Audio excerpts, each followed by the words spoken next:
Hi, and welcome to my Monday motivation video. Today, I want everyone to see how God sets a standard for himself. He doesn't just allow anybody into the kingdom of heaven. No, it says in the Bible that only those who do the will of my Father will enter into the kingdom of heaven. God sets a standard. I want to push everyone today to set a standard. Another point I want to get at is how God filters out.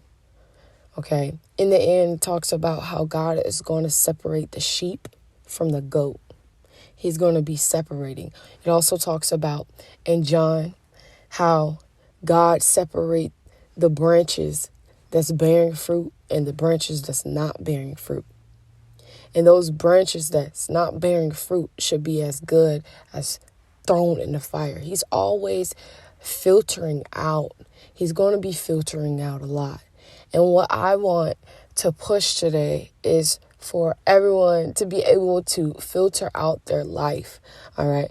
Because God is setting the standard for you. I think that shows an example how you should set a standard for yourself in life.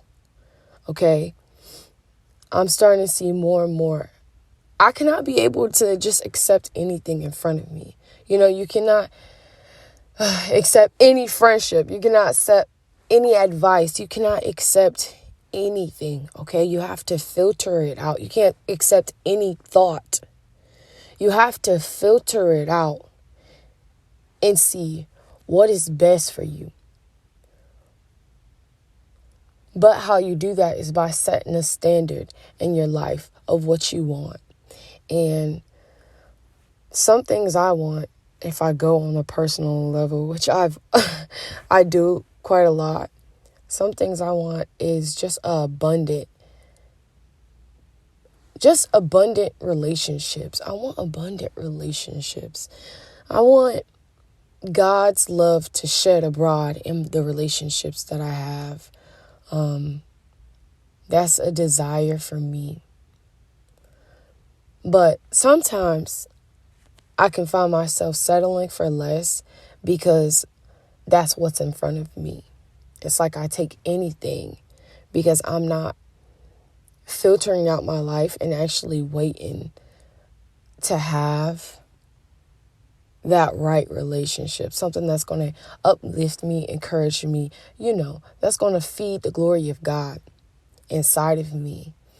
And that's tough when you just allow anything to come into your life, because that anything is feeding you, is having an effect on you. And God had me look at Jonah this morning to connect my motivation video today, because Jonah was on the boat with different men. Yes, there's other parts to the story, but this is the part I want you to get and everyone to get, is that Jonah was on the boat, and because of Jonah's actions, and because where Jonah was at, the boat was about to sink because of one person. The boat was about to sink. We don't need our boats to sink. It is best to filter out our life and look at, just like how God is filtering out and seeing who's welcome into the kingdom of heaven, we need to filter out our life and see who's welcome into our life.